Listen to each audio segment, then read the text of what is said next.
How to enable trade confirmation on Steam. Hello guys and welcome back to the channel. In this video, I'm going to show you how you can enable Steam trade confirmation. So let's get started. So first of all, you're going to simply launch Steam and then you're going to head over to your profile. So simply click on your profile over here, and once you're redirected to your profile, you'll be able to see something like this. So you're going to click on privacy settings over here and then scroll down. You'll be able to see this option inventory. So you're going to make sure this is set to public, and then you're going to simply uncheck this box that says always keep Steam gifts private even if users can see my inventory. You gotta uncheck it, and then you gotta head over to the inventory section over here. Once you do so, you'll be able to see all of the things you have in your inventory. You gotta click on trade offers, and you'll be redirected to an interface like this.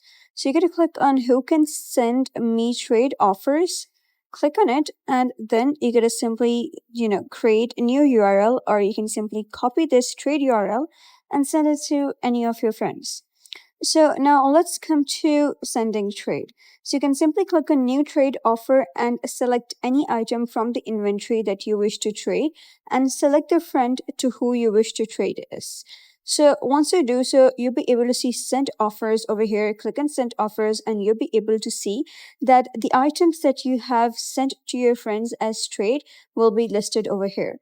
So now let's say if your friend want to accept the offer, they'll need to come to this inventory section again, and then they'll need to go to trade offers again, and then they need to click on incoming offers. And you can see right now it says you have no incoming trade offers at this time.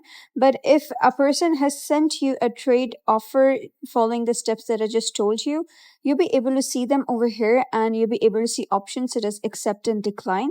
So if you wish to accept it, simply click on accept and you're good to go. So that's it for today's tutorial. If you found this tutorial helpful, give it a thumbs up and don't forget to subscribe for more helpful tutorials.